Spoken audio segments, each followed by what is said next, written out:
Nagsimula siyang magkasakit noong August 16. Dumura siya ng dugo hanggang sa na-confine at dinala sa district hospital. Nitong huli ay inabutan na siya ng mga kapatid niya na sinusumpong.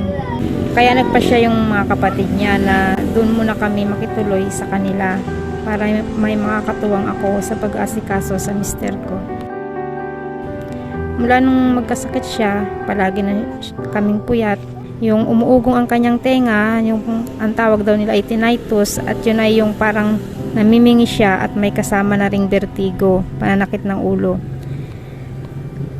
Hanggang sa nagkaroon din siya ng UTI, at itong huli nga ay nagkaroon siya ng TB. Wala kaming pinagkakakitaang malaki kaya hindi namin masuportahan yung kanyang gamutan.